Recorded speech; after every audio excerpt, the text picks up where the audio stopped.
ইলাহি সত্যবাদী আমানতদার ব্যবসায়ী বানা।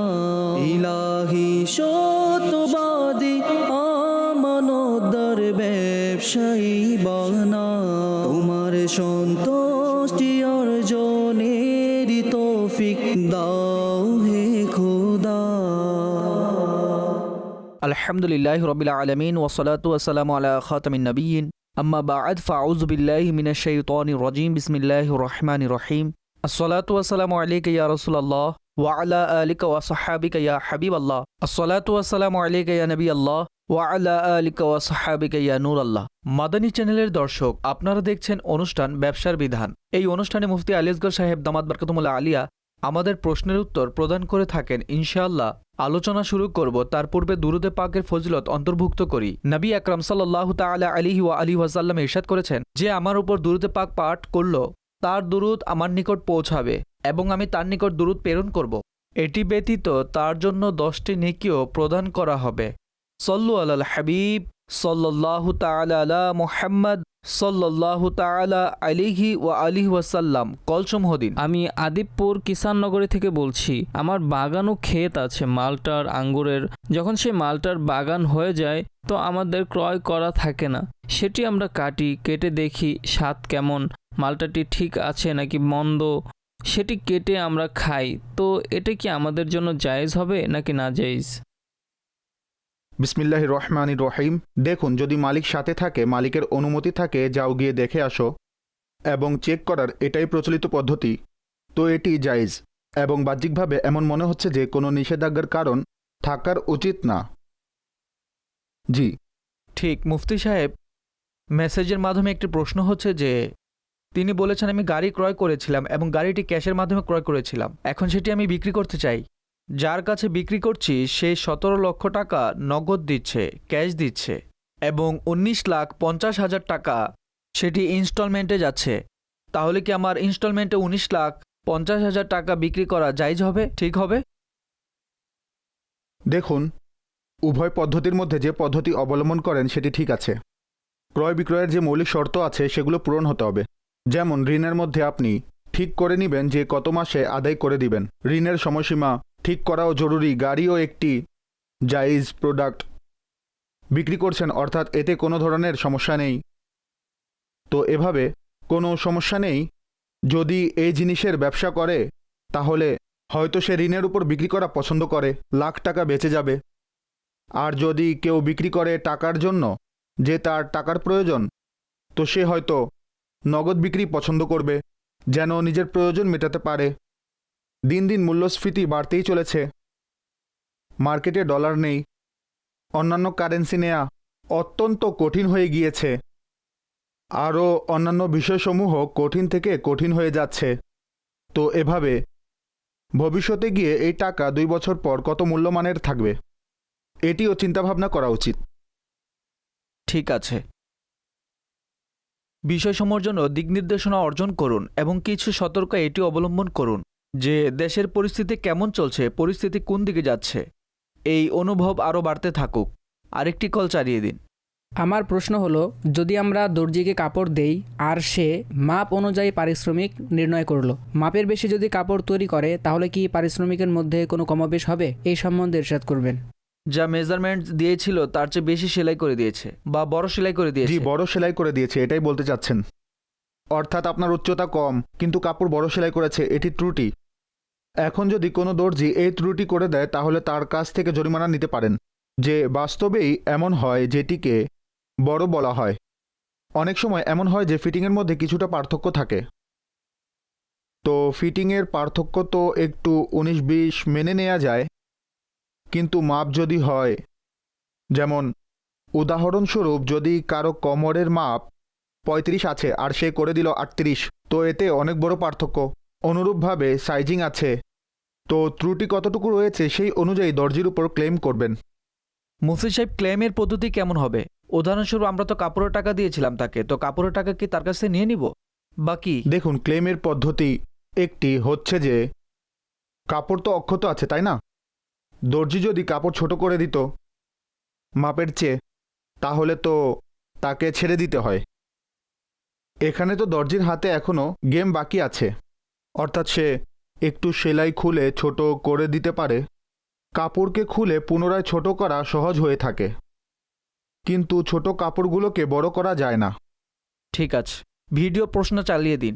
মুফতি সাহেবের কাছে আমার একটি প্রশ্ন ছিল, যেমন আমরা ভাড়ায় ঘর অথবা কোনো দোকান ভাড়ায় দেই, তো সেটির ভাড়া 10,000 টাকা হয় আর 50,000 টাকা অ্যাডভান্স হয়। প্রয়োজনে আমরা পার্টি থেকে 5 লাখ টাকা অ্যাডভান্স নিয়ে নিই আর 4,000-3,000 টাকায় ভাড়াই দিয়ে দিই, এটা কি জায়েজ অথবা না জায়েজ? মুফতি সাহেবের কাছে এটি জিজ্ঞেস করার ছিল। দেখুন, ভাড়া নেওয়ার যে কনসেপ্টটি রয়েছে, ভাড়ার মধ্যে অ্যাডভান্স নেওয়া বিভিন্ন উদ্দেশ্যের জন্য রাখা হয়েছে এবং প্রচলনের কারণে ওলামাগণ এটিকে জায়েজ বলেছেন। সেই উদ্দেশ্যে এই জিনিস অন্তর্ভুক্ত রয়েছে যে ভাড়াটিয়া যিনি রয়েছেন তার উপর যদি কোনো লায়াবিলিটি আসছে, বিদ্যুৎ গ্যাস এর বিল জমা হয়ে গিয়েছে, বাসায় কোনো জিনিস ভেঙে গিয়েছে, তো এমনটা যেন না হয় সে আসবাবপত্র নিয়ে চলে যায় এবং বাসার মালিকের উপর এই সমস্ত দায় চলে আসুক। তো অ্যাডভান্সের মূল উদ্দেশ্য হচ্ছে এটি। আজকাল লোকেরা নতুন উদ্দেশ্য সৃষ্টি করেছে, আর সেটি হচ্ছে আমাদেরকে অ্যাডভান্স বেশি দিন। এখন অ্যাডভান্স হচ্ছে একদিক থেকে ঋণ এবং সেটির কারণে ভাড়া কম করা। কিছু লোকেরা একেবারেই মাফ করে দেয়, কিছু লোকেরা অর্ধেকের চেয়েও বেশি কম করে দেয়। তো অ্যাডভান্স প্রচলন মতে মার্কেটে যা রীতিনীতি রয়েছে সেইটুকু তো আপনি নিয়ে রাখবেন, যা সেটির মৌলিক কনসেপ্ট। সেই কনসেপ্টকে পূরণ করার জন্য সেই অ্যাডভান্স নেওয়া যাবে, কিন্তু সেটির কারণে ভাড়া কম করতে হবে, বেশি নেয়া, তো এটি সুদের ব্যাপার হয়ে যাবে। এই ধরনের লেনদেন গ্রহণ করার অনুমতি নেই। ঠিক আছে মুফতি সাহেব, এমন হয়ে থাকে যে কিছু প্রতিষ্ঠান যারা ডোনেশন পায় এবং তারা সেটি দ্বারা রেশন ইত্যাদি বন্টন করে। এখন রেশন বন্টন করার জন্য যারা যতগুলো রেশন ক্রয় করেছিল তারা যতটুকু বন্টন করার ছিল করে দিয়েছে। এরপর প্রশ্ন হচ্ছে কিছু বেঁচে গিয়েছে। এখন যে রেশন বেঁচে গিয়েছে সেটি তো ডোনেশন থেকে এসেছিল, তারা কি সেটি কম দামে বিক্রি করে সেটি ব্যবহার করতে পারে? আর যদি ক্রয়কারীর জানা থাকে যে এই ফ্রি রেশন আমার কাছে বিক্রি করা হচ্ছে, তার ক্রয় করা কি ঠিক হবে? কে বিক্রি করছে? যে প্রতিষ্ঠানগুলোকে ডোনেশন দেওয়া হয়েছিল তারা বিক্রি করবে। জি। দেখুন, প্রতিষ্ঠানসমূহ এই পরিস্থিতিতে উকিল হয়ে থাকে, লোকদের উকিল হয়ে থাকে এবং প্রাপকদের কাছে সম্পদ পৌঁছে দেওয়া তাদের চারিত্রিক এবং শরঈ দায়িত্ব হয়ে থাকে।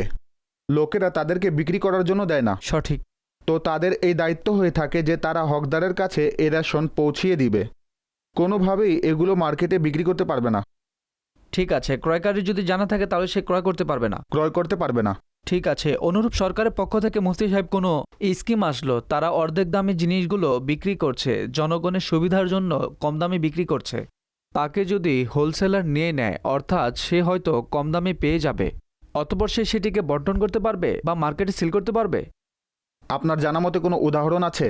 যেমন আজকাল আটার দাম বলা হচ্ছে, এমনিতে তো বিপদ, সব জিনিসের দামই বেড়ে রয়েছে, কিন্তু ট্রাকের পর ট্রাক জনগণের সুবিধার জন্য নিয়ে আসে। রাস্তা ইত্যাদিতে সেটি দাঁড় করানো হয় এমন জায়গাগুলোতে যেখানে জনগণের সুবিধা হবে, সেখান থেকে কিনে নেয়। আসলে এমন হয়ে থাকে যে আটা যে রয়েছে, জি, এর সম্পূর্ণ একটি পদ্ধতি আছে। যে মিলসমূহ থাকে, একটি হচ্ছে বড় মিল আর একটি হচ্ছে গলি মহল্লাতে ছোট দোকান। সেই দোকানগুলিও সরকারের পক্ষ হতে একটি কোটা পেয়ে থাকে, ঠিক আছে, যে সরকার এতগুলো শস্য তাদেরকে প্রদান করবে সঠিক। এবং সেগুলো স্বাভাবিক দামে থাকবে, অর্থাৎ কম রেটের সাথে সরকার তাদেরকে দিবে, যেন তারা যে কনজিউমার রয়েছে তাকে সস্তা দামে আটা বিক্রি করতে পারে। সঠিক। এখন এর উদ্দেশ্য হচ্ছে যে কনজিউমারকে উপকৃত করা। অনেক সময় কি হয়, আমি কিছু দায়িত্ববান লোকদেরকে জিজ্ঞেস করলাম যে ভাই, সেই মাল যা সরকার দেয় যদি সেটি শেষ হয়ে যায় তারপর আপনারা কি করেন? তো বলল, আমরা আবার মার্কেট থেকে ক্রয় করি, অতঃপর মার্কেটের যে রেট থাকে সেই অনুযায়ী বিক্রি করি। তো দুই ধরনের প্রকার হয়ে গেল। তো যেটি সরকার দিয়ে থাকে মিলওয়ালাদেরকে, শ্রমিকদেরকে, তার উদ্দেশ্য থাকে কনজিউমারদেরকে উপকৃত করা। এবং আজও অনেকগুলো মিলওয়ালা বা শ্রমিক এমন রয়েছে যারা খাদ্য বিভাগের লোকদেরকে ঘুষ দেয় এবং তারা সমস্ত কোটা নিয়ে সমস্ত বা অনেক বড় সংখ্যায় মার্কেটে বিক্রি করে দেয়, মার্কেট রেটে, নিজের দোকানে বিক্রি করে না। এটি তারা লোকদের সাথে অত্যাচার করছে। তাদের হক আছে, সরকার স্বাভাবিক দামে দিয়েছে। সরকার তাদের সস্তা দামে আটা বিক্রি করার দায়িত্ব দিয়েছে। তারা এখানে ফাঁকি দিয়ে বিশ্বাসঘাতকতা করার সাথে সাথে মার্কেটে বিক্রি করে লাভ উপার্জন করে নেয়। তো এই যে পদ্ধতি রয়েছে তা অবৈধ এবং শরীয়তের দিক থেকেও চুক্তির পরিপন্থী। আপনি চুক্তি করেছেন, সেটির ভিত্তিতে আপনি কোটা পেয়েছেন এবং সেটির ভিত্তিতেই আপনি বাধ্য ছিলেন সস্তা দামে আটা বিক্রি করতে।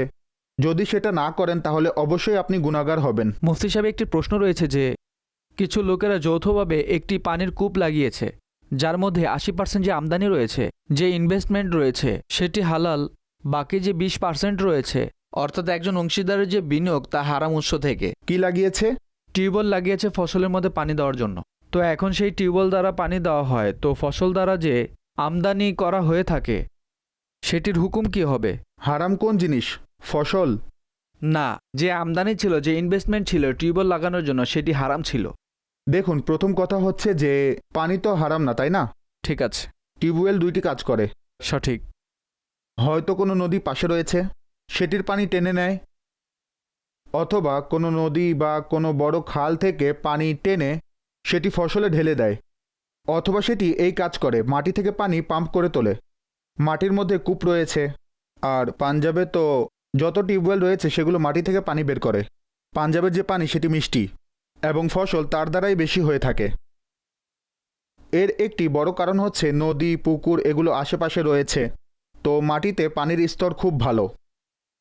তো টিউবওয়েলের যে আসল কাজ সেটি হচ্ছে পানি উঠানো। পানি মাটিতে রয়েছে বা নদীতে রয়েছে, সঠিক। ঠিক আছে। ফসলের মধ্যে যে পানি দেয়া হলো সেটি তো হালাল পানি দেয়া হয়েছে, তাই না? ঠিক আছে। এটি প্রথম কথা। দ্বিতীয় কথা হচ্ছে, যদি আমরা চুক্তি এবং নগদ দুটির কথা সামনে রাখি, আলা হজরত ইমামে আহলে সুন্নাত রাদিয়াল্লাহু তাআলা আনহু যা বয়ান করেছেন খুব বিস্তারিতভাবে ইমাম কারখি রহমতুল্লাহ তাআলা আলাইহি এর বাণীতে, তো সেটির মধ্যে যদি কোনো সম্পূর্ণ নির্দিষ্ট হারাম টাকা থাকে সেটি দেখিয়ে ক্রয় করে না যে এর বিনিময়ে দিয়ে দিন। তো তাকে দেখিয়ে ক্রয় করেনি, ডিল হয়ে গিয়েছে, অতপর সে টাকা দিয়ে দিল। তো এমন অবস্থায় হুরমাত পরবর্তী জিনিসের উপর প্রভাব বিস্তার করে না। সঠিক। যেহেতু হুরমত পরবর্তী জিনিসের উপর প্রভাব বিস্তার করেনি, তো যে ভিত্তিতে প্রশ্ন করা হয়েছে সেই ভিত্তিটিই শেষ হয়ে যায়। ঠিক আছে, চমৎকার মুফতি সাহেব। আরও কিছু কল দিন। মুফতি সাহেবের কাছে আমার প্রশ্ন হলো, যখন আমরা কোনো বড় জিনিস ক্রয় করি বা কোনো দামি জিনিস ক্রয় করি, উদাহরণস্বরূপ আমরা গাড়ি ক্রয় করলাম বা মোটরসাইকেল ক্রয় করলাম বা অনুরূপভাবে কুরবানির সময় আমরা কোনো প্রাণী ক্রয় করলাম, তো ক্রয় করার পর যে বিক্রি করেছে সে বলে যে ভাই, আমাদের এখানে যে বাচ্চারা কাজ করছে তাদেরকে আপনি কিছু পকেট খরচ দিয়ে দেন, তাদেরকে টাকা দিন, তাদেরকে চা নাস্তা দিয়ে দিন। তো এই ধরনের কথাসমূহ দ্বারা আমাদের কাছে কিছু না কিছু টাকা নেওয়া হয়ে থাকে এবং অতঃপর এর মধ্যেও কিছু না কিছু বার্গেটিং হয় যে না ভাই, এত না এত দেন। তো এই ধরনের আবশ্যকতা সমূহে আমাদের টাকা দেওয়া কেমন এবং তাদের এইভাবে চেয়ে সেটি আদায় করে নেওয়া কেমন, দুদিক থেকেই শরীয়ত হুকুম বয়ান করে দিন। দেখুন, এই মাসআলার দুটি ভিন্ন ভিন্ন প্রেক্ষাপট রয়েছে। একটি প্রেক্ষাপট হচ্ছে যে আপনি জিনিস ক্রয় করেছেন, অতঃপর আপনার চুক্তির দান হয়ে গিয়েছে, অর্থাৎ মূল্য নির্ধারণ হয়ে গিয়েছে। এখন আপনি আরও যে কোনো ধরনের মূল্য দেওয়ার জন্য বাধ্য নন, কেউ আপনাকে ফোর্স করতে পারবে না। সে যদি বাচ্চা হয়ে থাকে বা কর্মচারী রয়েছে তার মালিকের বিষয় এবং সেই কর্মচারীর বিষয়, ক্রেতার তার সাথে কোনো সম্পর্ক নেই। এটি হচ্ছে একটি প্রেক্ষাপট। কিন্তু এ বিষয়ে দ্বিতীয় আরেকটি প্রেক্ষাপট রয়েছে। দ্বিতীয় প্রেক্ষাপট হচ্ছে, এ ধরনের যে কর্মচারী থাকে সাধারণত তারা কম মজুরিতে কাজ করে এবং তাদের বেতন কত হবে? 15-20 হাজার টাকা হবে, বেশি থেকে বেশি 30,000 হবে। 30 তো খুব কমই হবে। আচ্ছা, আড়তে আবার এমনটা হয় না, হয়তো ডেরিতে এসেছে, মৌসুমি ডেরি অনেকের হয়তো লাগানো থাকবে। আচ্ছা, মৌসুমি ডেরি যারা করে তারা স্থায়ী কোনো চাকরি করে না, কখনো পাওয়া গেলে করে, অন্যথায় করে না। হয় কি, যখন আপনি একটি নতুন কেনাকাটা করতে যাবেন, আপনি কোনো বড় লেনদেন করেছেন, তো এমন অবস্থায় আপনি সদকার নিয়তে, অনুদানের নিয়তে, স্বাভাবিক তারা খুবই স্বল্প উপার্জনকারী লোকজন, তাদের মন খুশি করার জন্য তাকে কিছু, বা সেই জিনিসে যদি কোনো বিপদ আসে সেই বিপদকে দূর করার জন্য সৎকার নিয়তে হলেও যদি দিয়ে দেন তো কোনো সমস্যা নেই। আগে বলে দিন, না করে দিন, ভাই আমরা দেই না, ঠিক আছে? কেউ জোর করতে পারবে না। কিন্তু যদি আপনি ইচ্ছাকৃতভাবে খুশি মনে দিতে চান তো তো এতে একটি কল্যাণময় এবং ভালো দিক বিদ্যমান রয়েছে। আমরা নতুন বাড়ি নেই, নতুন গাড়ি নেই এবং আরও অনেকগুলো জিনিস হয়ে থাকে। তো অনেক সময় জিনিসের সাথে বিপদ সংযুক্ত থাকে, কিছু না কিছু প্রবলেম সংযুক্ত থাকে। তো সদকা বিপদ আপদ থেকে বাঁচায়। উদাহরণস্বরূপ হজে যাওয়ার সময়, বারগাহে রিসালাতে উপস্থিত হওয়ার সময়, সফর থেকে আপনি ফিরে এসেছেন, সফর ভালোভাবে হয়ে গিয়েছে। তো এমন কিছু সময় থাকে যে সময়গুলো শুকরিয়া আদায়ের সময়। শুকরিয়া আদায়ের যে সময়গুলো, সেই শুকরিয়া আদায়ের সময়গুলোতে বান্দা নফল নামাজ আদায় করুক, অন্য কোনোভাবে নেকি করুক। তো সদকা করাও খুবই চমৎকার নেকি। তো এই হিসাবে যদি আপনি দেন তো আমি মনে করি যে এটি খুবই ভালো সুযোগ। ঠিক আছে মুফতি সাহেব, কিন্তু যদি এমন হয় যেমন সে বায়ে ফোর্সই চাচ্ছে, তার প্রায় ব্যবহার হয় তা ফোর্স করার মতোই, এর মধ্যে বলে যদি কেউ সৎকা দেয় যে ঠিক আছে আমি দিয়ে দিচ্ছি, কিন্তু এটি আমি সৎকা হিসেবে দিচ্ছি। দেখুন, নিজের আত্মসম্মানের প্রতি লক্ষ্য রাখা তো আমাদের দায়িত্ব। জি অবশ্যই তারা কর্মচারী, কিন্তু তারা মানুষ, তাদেরও সম্মান আছে। ঠিক। অন্তরে নিয়ত করে নিন আমি এই নিয়তে দিচ্ছি। আর যেখানে জোরাজোরির বিষয় সেখানে একদমই দিবেন না, চলে যান। ঠিক আছে, অসাধারণ। তাকে দেয়া তো আবশ্যক নয়। জি সৎকা অন্য যে কাউকেও দিতে পারবে। ঠিক আছে, জি কল দিয়ে দিন। নেসার আলী আত্তারি, হুজুর, আমি পিএফ ফান্ডের ব্যাপারে জানতে চাচ্ছিলাম। পিএফ ফান্ড গ্রহণ করা এবং নিজের বেতন থেকে কাটতি করানো কি জায়েজ? আর আমরা যারা পিএফ গ্রহণ করি, পিএফ এর সাথে আমাদের নিজেদের প্রফিটও পাই এবং কোম্পানিরও প্রফিট পেয়ে থাকি। এমত অবস্থায় পিএফ ফান্ডের পক্ষ থেকে যে প্রফিট পেয়ে থাকি সেটা গ্রহণ করা কি জায়েজ হবে? দেখুন, বেসরকারি প্রতিষ্ঠান এবং সরকারি প্রতিষ্ঠানের মধ্যকার প্রক্রিয়া আলাদা ও ভিন্ন ভিন্ন। বেসরকারি প্রতিষ্ঠানের নিয়ম হল আপনার স্যালারি থেকে যত টাকা কাটবে তত টাকা কোম্পানিও জমা দিতে বাধ্য। তো এই উভয় টাকা হালাল, যা কোম্পানি জমা করেছে এবং যা আপনার স্যালারি থেকে একত্র হয়ে সেখানে জমা হয়েছে। এখন কোনো আর্থিক প্রতিষ্ঠানে গেলেন, আর সেই আর্থিক প্রতিষ্ঠান সাধারণত সুদভিত্তিক প্রতিষ্ঠানে জড়িয়ে পড়ে। সেখানে যখন এই টাকা যায়, তো এখন সেখান থেকে যা লাভ আসে তা হালাল নয়। আপনি যখনই হিসাব করবেন, ব্যালেন্স শিট দেখে নেবেন আসল টাকা কত জমা হয়েছে আর কতটুকু বৃদ্ধি পেয়েছে। বাড়তি টাকা হালাল নয়। আপনি সংগ্রহ তো করবেন, কিন্তু বাড়তি অর্থ সওয়াবের নিয়ত ব্যতিরেকে জাকাত হকদারকে সদকা করে দিবেন, অর্থাৎ তাদেরকে দিয়ে দিবেন, নিজেকে মুক্ত করে নেবেন। সওয়াবের নিয়ত করবেন না, সদকার নিয়ত এই অর্থে প্রয়োজন যে সে হকদার, তাকে দেওয়ার আদেশ দেওয়া হয়েছে, আমি এই অবস্থার প্রেক্ষিতে তাকে দিয়ে দিচ্ছি। কিন্তু মূলত হচ্ছে আপনি হারাম যে অর্থ পেয়েছেন তা থেকে নিষ্কৃতি পেয়ে যাওয়া। জি মুফতি সাহেব, মেসেজের মাধ্যমে একটি প্রশ্ন এসেছে যে লন্ড্রির ব্যবসায় কতটুকু পর্যন্ত লাভ করা জায়েজ? দেখুন, শরীয়ত তো লাভের কোনো সীমা নির্ধারণ করেনি যে এত পার্সেন্ট লাভ করতে পারবেন, এত পার্সেন্ট করতে পারবেন না, আর না কোনো কাইন্ড অফ থিংস নির্ধারণ করা হয়েছে অমুক পণ্য এত রাখতে পারবেন, অমুক পণ্য এত রাখতে পারবেন। লাভকে শরীয়ত অনির্দিষ্ট রেখেছে, ঠিক। অর্থাৎ মার্কেটকে অনির্দিষ্ট করেছে। আর পূর্বেকার যুগে ফকিগণ মানুষকে অনুমতিও দিয়ে দিয়েছিলেন যে তারা মূল্য নির্ধারণ করে নিবে। জি। বাজারে পণ্যের যে দাম নির্ধারণ করা হচ্ছে সেটা ভাগ্য একদম ওপেন রাখা ছিল। সঠিক। তারপর যখন দেখা গেল যে কিছু জিনিস এমন আছে যেগুলোর কারণে মানুষের কষ্ট হচ্ছে এবং মানুষের অন্তর থেকে আল্লাহর ভয় চলে যাচ্ছে, সহানুভূতির যে প্রবণতা রয়েছে তা ক্রমশ হ্রাস পাচ্ছে, তখন পুনরায় শাসকদেরকে ফুকাহাগণ অনুমতি দিয়েছিলেন যে তারা বিশেষ করে খাবারের পণ্যের মধ্যে চাইলে নির্ধারণ করতে পারবে যে এত টাকায় বিক্রি হবে, এর চেয়ে বেশি বিক্রি করা যাবে না। তো এজন্যই অনেকগুলো আইটেমস এমন রয়েছে যেগুলোর দাম সরকারের পক্ষ থেকে নির্ধারণ হয়, কাজেই আইন অনুযায়ী সেটা ফলো করা আবশ্যক। যেখানে নির্ধারিত নেই সেখানে মূল্য নির্দিষ্ট থাকে না। আমরা স্বর্ণের দাম নির্ধারণ করতে পারবো? বাড়ছেই, ঠিক আছে না? বাজারের হিসাব অনুযায়ী দাম বাড়ছে, ঠিক আছে। আচ্ছা, কিন্তু যখন আপনি দেখেন যে আপনি লাভ করেছেন এবং আপনার জন্য যথেষ্ট হয়ে গিয়েছে বা ভালো হয়েছে, আর আপনি তারপরও পণ্য সস্তায় বিক্রি করছেন, অর্থাৎ আরও বেশি লাভ করছেন না, যেন মানুষের পক্ষে সহজ হয়, মানুষের সাধ্যের বাহিরে না যায়, মানুষের পকেট থেকে দূর না হয়। আপনি যদি এ ধরনের ভালো নিয়ত করে একটি লিমিট ক্রস না করেন, তো এই নিয়তেও সওয়াব রয়েছে, আর এই নিয়তেও মুসলমানের প্রতি কল্যাণ কামনার দিকটি বিদ্যমান। এমন নিয়ত করা যেতে পারে। মাশাআল্লাহ। পরবর্তী কল দিন। আমার নাম নাসির। মুফতি সাহেবের নিকট আমার প্রশ্ন হলো, একজন বিত্তবান লোক অসুস্থ হয়ে হাসপাতালে ভর্তি হয়, এমতো অবস্থায় তার রক্তের প্রয়োজন পড়ে। তখন একজন দরিদ্র লোক, যার কাছে অর্থ সম্পদ নেই, থাকা খাওয়ার কোনো সম্বল নেই, সে ব্যক্তি টাকার বিনিময়ে কোনো ধনী লোকের কাছে কি নিজের রক্ত বিক্রি করতে পারবে? এ ব্যাপারে দিক নির্দেশনা প্রদান করুন। জাযাকাল্লাহু খায়রা।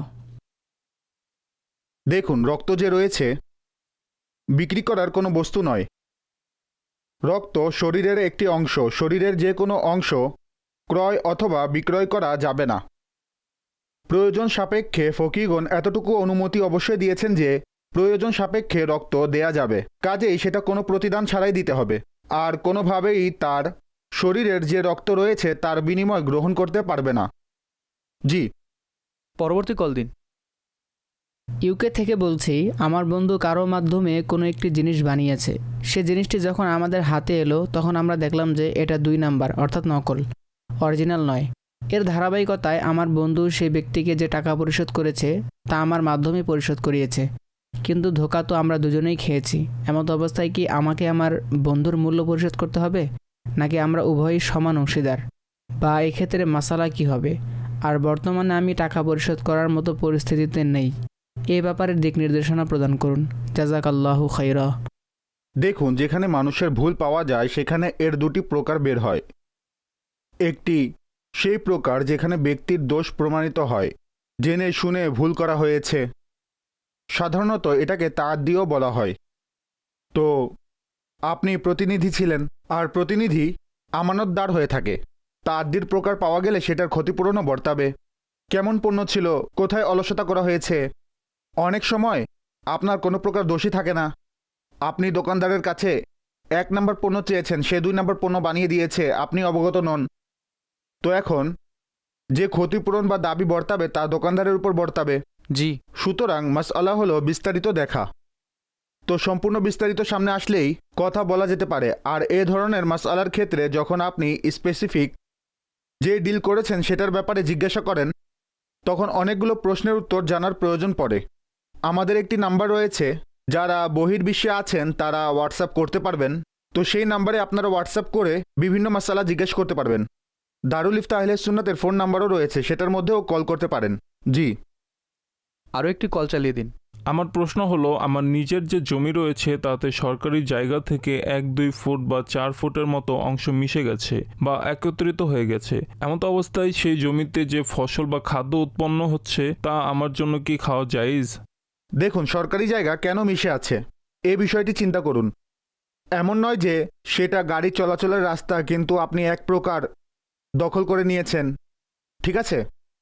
আরেকটি হলো, অনেক সময় জমি পতিত পড়ে থাকে এবং সেখানে চাষি সামান্য চাষাবাদ করে সেটাকেও যোগ করে নিল। জি, বিভিন্ন প্রেক্ষাপট রয়েছে, মানুষের কষ্ট হচ্ছে নাকি হচ্ছে না। আর একটি হলো সাময়িকভাবে সরকারি জমি থেকে সুবিধা গ্রহণ করা হয়েছে। তো সেক্ষেত্রে আমি শস্য হারাম হওয়ার হুকুম লাগাবো না, কিন্তু কথা হলো দেখতে হবে যে ক্ষতি হচ্ছে কিনা বা কোনো অবৈধ কাজ সংগঠিত হচ্ছে কিনা। ঠিক আছে। মুফতি সাহেব, প্রশ্ন হলো, কুসুর থেকে আকিব রেজা প্রশ্ন করেছেন যে 5 লক্ষ টাকার বিনিময়ে জায়গা বন্ধক রেখেছেন। বন্ধক রাখা জমি থেকে সুবিধা ভোগ করা কি জায়েজ? এটি সুদ, এটি সম্পূর্ণভাবে সুদের লেনদেন। জি, ঠিক আছে। মুফতি সাহেব, আরও একটি প্রশ্ন হলো, এক ব্যক্তির ভালো একটি চাকরি হয়েছে আর সে ব্যবসাও করতে চায়, তো তার জন্য কোনটি উত্তম হবে? যে ভালো যে চাকরিটি হয়েছে সেটি কন্টিনিউ করবে, নাকি তা ছেড়ে ব্যবসা করবে? দেখুন, এমন যেন না হয় আমাদের অনুষ্ঠান ইস্তেখারার অনুষ্ঠান হয়ে যায়। ঠিক আছে, নিজেই নিজের পরিবারের দিকে লক্ষ্য করুন, সঠিক। কে কি চায়। তো চাওয়ার মধ্যে তো অনেকগুলো বিষয় রয়েছে। সকালবেলা একটি চিন্তা করলো যে টাকা আছে, ছোট একটি চাকরি, টাকা বেশি, টাকা দিয়ে অনেক দূর এগিয়ে যেতে পারবো।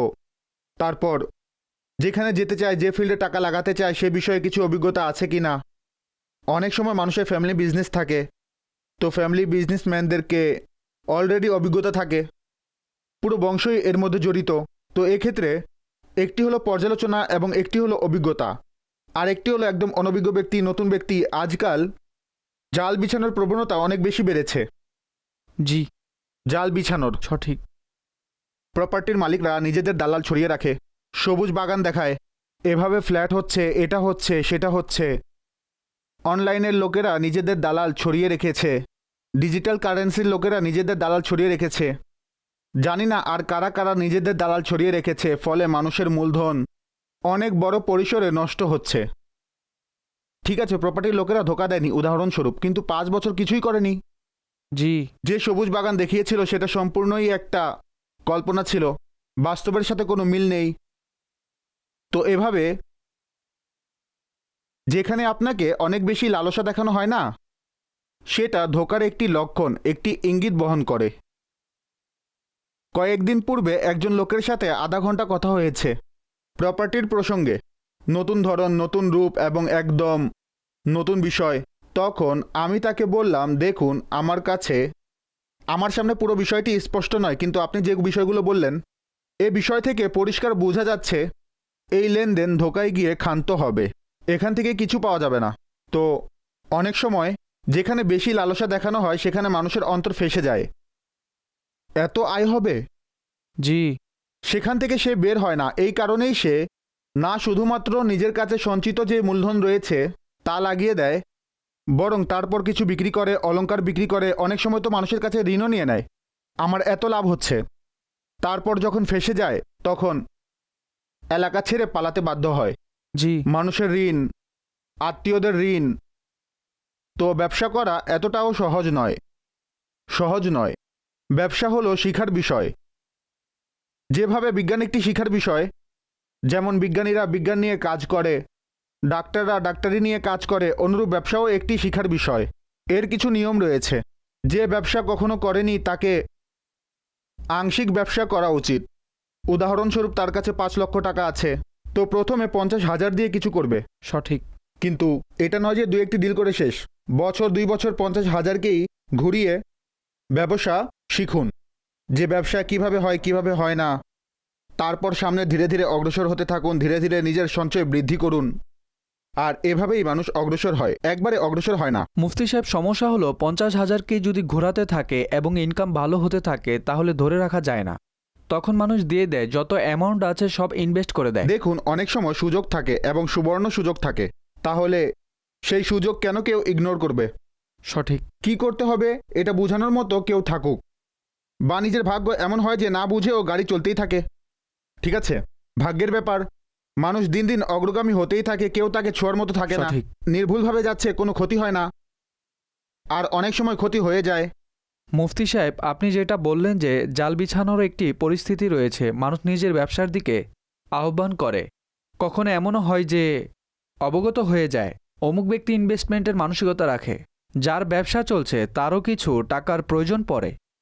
এখন তার কাজের ভিউ তো সবুজ বাগানই দেখাবে, কেননা তাকে তো পণ্য বিক্রি করতে হবে, তো সেটার শর্ত গুণাবলী বর্ণনা করবে। কিন্তু সামনের ব্যক্তি যখন নতুন নতুন ইনভেস্ট করতে যাচ্ছে তখন তার কোনো অভিজ্ঞতা থাকে না।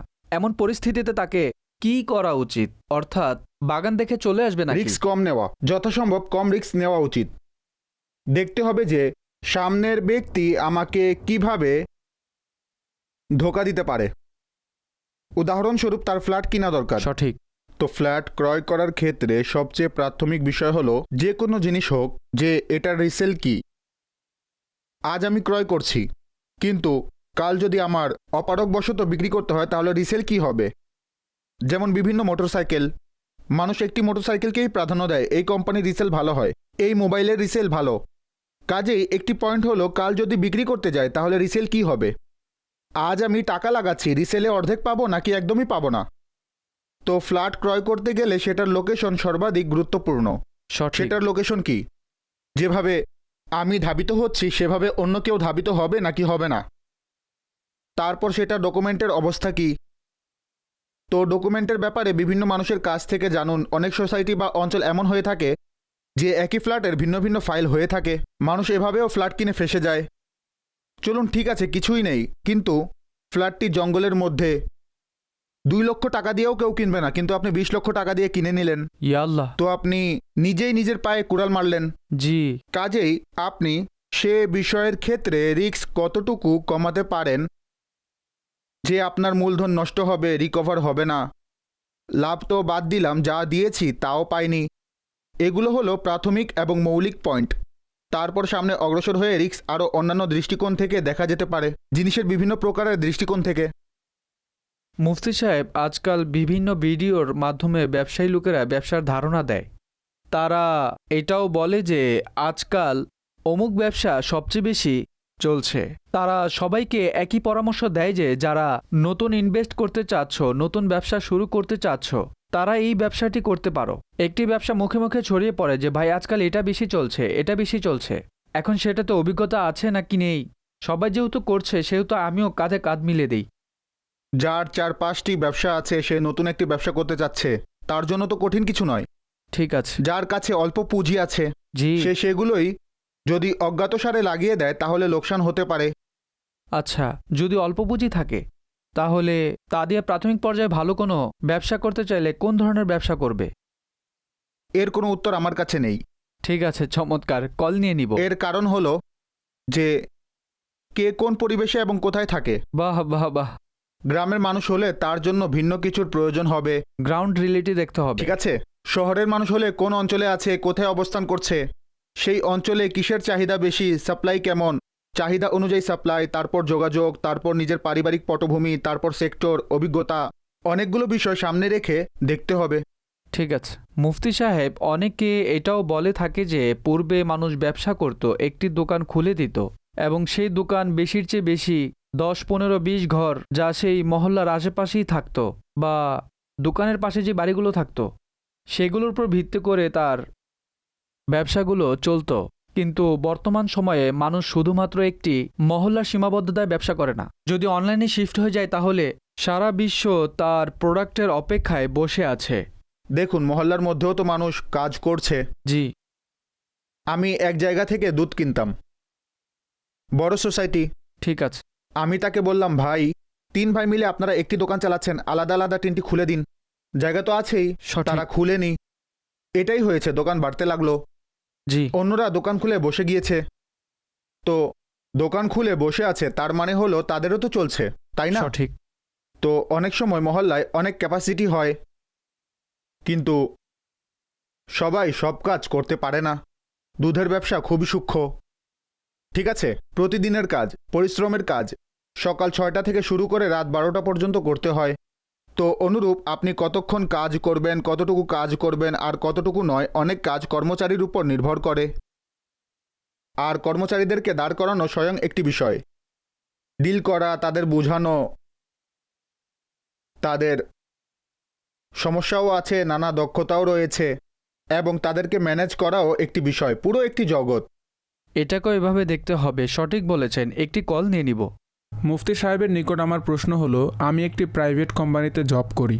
যখন আমরা কোম্পানির কোনো পণ্য, যে কোনো জাতীয় পণ্য ডেলিভারি করতে যাই, তখন আমরা রিক্সা চালক বা যে কোনো প্রকারের বাহনের বাহককে 1000 টাকা পারিশ্রমিক দেই, আর আমরা নিজেই সেটার লোডিং আনলোডিং করি। কিন্তু কোম্পানি থেকে আমরা 2000 টাকা গ্রহণ করি।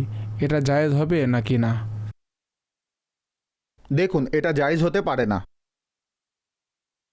কেননা কারণ হলো, হয়তো কোম্পানি লোডিং আপনার দায়িত্বে দিয়েছে যে ভাই আপনি নিজেই এটা লোড করবেন, বা আপনি কর্মচারীর নামে লোডিং গ্রহণ করেন, কাজেই যার নামে গ্রহণ করেন সেটা তারই হক। আপনি তো অলরেডি কোম্পানির কর্মচারী। তো এভাবে লুকিয়ে রেখে দেওয়াতে সেই টাকা হালাল হয়ে যাবে না। ঠিক আছে। চোরাই মার্কেট থেকে কোনো কিছু ক্রয় করে সেটা থেকে যে সুবিধা লাভ করা হয়েছে তা কি জায়েজ হবে? দেখুন, চোরাই মার্কেট তো অনেক সময় নামে প্রসিদ্ধ হয়ে যায়। আবশ্যক নয় যে পণ্য চুরিকৃত পণ্য হবে। যেমন আজই আমি একজনকে জিজ্ঞেস করলাম, ভাই কোথায়, কখন, কেন, কিভাবে, তখন বলল খাঁচাগলি। জায়গার নাম কি? খাঁচাগলি। ঠিক আছে। এটা আবশ্যক যে সেখানে খাঁচার কাজই হবে। সঠিক। অনেক সময় নাম ভিন্ন হয়ে থাকে। যদি চুরি করা পণ্য থাকে, জানা আছে যে এখানে চুরির পণ্যই বিক্রি হয়, আলামত বিদ্যমান, তো কোনোভাবেই ক্রয় করা জায়েজ নয়। ঠিক আছে, পরবর্তী কল দিন। মুফতি আলী আসগর সাহেবের নিকট ব্যবসার বিধান সম্পর্কিত আমার একটি প্রশ্ন হলো, আজকাল ব্যবসার ক্ষেত্রে ব্যবসায়িকদের কাছে পণ্যের অগ্রিম বায়না দেওয়া হয়, তখন পরবর্তীতে সে যদি নির্ধারিত সময়ের মধ্যে পণ্য ক্রয় না করে তাহলে তার বায়না শেষ হয়ে যায়, অর্থাৎ বণিক নিজের মনমর্জি বিক্রি করে দেয়। এ ব্যাপারে দয়া করে উত্তর প্রদান করুন। দেখুন, ব্যবসায়িকদের মধ্যে সকল প্রচলিত নিয়ম জায়েজ হতে পারে না। সঠিক। এর কারণ হলো প্রচলিত যে প্রথাগুলো রয়েছে তা যদি কোরআন ও হাদিসের সাথে সাংঘর্ষিক হয় তাহলে এমন প্রথা গ্রহণযোগ্য নয়। কাজেই এই বাইনা নামক যে পদ্ধতি রয়েছে এটাকে তো জুলুম বলা হয়েছে। এখানে জুলুমের যে বিষয়টি এটা আমাদের নিজের হাতে বানানো হয়েছে। আমরা যদি এ ব্যাপারে চিন্তা করি যে ক্রয় বিক্রয়ে বায়না কেন করা হয়, এক ব্যক্তির পকেটে টাকাই নেই, সে এই আশায় টোকেন দেয় যে আমি পার্টি পেয়ে যাব, আমি তার নিকট বিক্রি করব এবং তার কাছে বিক্রির পর তার টাকা পরিশোধ করে দিব। ভাই, আপনার কাছে তো এত টাকা ছিল না, আপনার তো টোকেন নেওয়া উচিতই হয়নি, আপনি তো ধূর্তামি করছেন, হয় এদিক না হয় সেদিক। জি, এভাবেই এর ইস্যু ক্রমশ বৃদ্ধি পাচ্ছে। সঠিক। তারপর আমরা বলি বায়না আত্মসাৎ হয়ে গিয়েছে, এটা হয়ে গিয়েছে, সেটা হয়ে গিয়েছে। পুরো সিস্টেমকেই আমাদের ঠিক করতে হবে। এখানে যে দুইটি অংশ রয়েছে, চুক্তি সম্পাদনকারী এবং সম্মুখ ব্যক্তি, অনেক সময় সম্মুখ ব্যক্তি অস্বীকার করে বসে, সে বেশি লাভের পার্টি পেলে অস্বীকার করে বসবে, আমি তো এত বায়নার চেয়ে আরও বেশি লাভ পাচ্ছি, জি, যাও বায়নার ডাবল দিয়ে দিব। তো সেই প্রতিশ্রুতি ও চুক্তির যে তাৎপর্য ছিল সেটা কোথায় গেল? সঠিক। চুক্তিরই যদি তাৎপর্য না থাকে তাহলে আর কিসের তাৎপর্য থাকবে? একটি হলো প্রতিশ্রুতি, পারস্পরিক প্রতিশ্রুতির নাম চুক্তি। আপনি চুক্তিকেও যদি একপক্ষীয় বলে ঘোষণা করেন তো এটা তো কোনো নিয়ম হলো না। তো মার্কেটে বায়নার এই যে পদ্ধতি প্রচলিত আছে সেটি সঠিক নয়। এ প্রেক্ষাপটে এটাকে সঠিক বলা যাবে না। মুফতি সাহেব, বায়না করাই কি শুদ্ধ হবে না এমন? বায়না আত্মসাৎ করার নিয়মটি, অর্থাৎ যারা টোকেন করায় তারা করাতে পারবে কিন্তু সেটা আত্মসাৎ করে ফেলা, ফেরত না দেয়া। যে টোকেন করছে তাকেও একটু চিন্তা করা উচিত জি, যে রিস্ক নিচ্ছে কেন। সঠিক।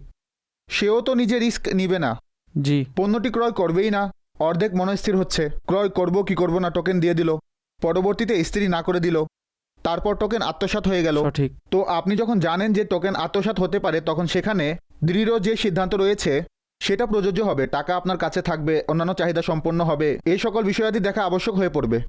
মুফতি সাহেব, মাশাল্লাহ, দেখা যায় যে আপনি যেহেতু প্রশ্নের উত্তর প্রদান করছেন, তো শরীয়তের একটি দিক এটাও বর্ণনা করে দিন যে শুধুমাত্র লাভের দিকেই ফোকাস করা উচিত নয়, বরং নৈতিক ও মানবতার যে বিষয়াদি রয়েছে সেদিকেও লক্ষ্য রাখা উচিত। দেখুন, নৈতিকতাও রয়েছে আর চুক্তির মৌলিক যে চাহিদা রয়েছে তা নৈতিকতার চেয়েও উপরে। অর্থাৎ নৈতিকতা হলো আপনি মুচকি হেসে সাক্ষাৎ করলেন, এটা নৈতিকতা। আর অন্যটি হলো আপনি তাকে ধোঁকা দিচ্ছেন, সঠিক। বা আপনি তার সাথে জুলুম নামক অপরাধ করছেন, তার ক্ষতি করছেন, কষ্ট দিচ্ছেন, এটা তো তার চেয়েও গুরুতর বিষয়, অধিকার লঙ্ঘন হচ্ছে। অধিকার লঙ্ঘন হচ্ছে। অধিকার তো কোনো অবস্থাতেই লঙ্ঘন করা যাবে না। আল্লাহ করিম আমাদেরকে শরীয়তের বিধান অনুযায়ী ব্যবসার বিধান শেখারও তৌফিক দান করুক এবং সেই অনুযায়ী ব্যবসা করারও সৌভাগ্য দান করুন। অনুষ্ঠানের সময় শেষ হয়েছে, অনুমতি চাচ্ছি সল্লু আলাল হাবিব সাল্লাল্লাহু তাআলা আলা মুহাম্মদ সাল্লাল্লাহু আলাইহি ওয়া আলিহি ওয়াসাল্লাম। ইলাহি সত্যবাদী আমানতদার ব্যবসায়ী বানা, ইলাহি সত্যবাদী আমানতদার ব্যবসায়ী বানা, তোমার সন্তান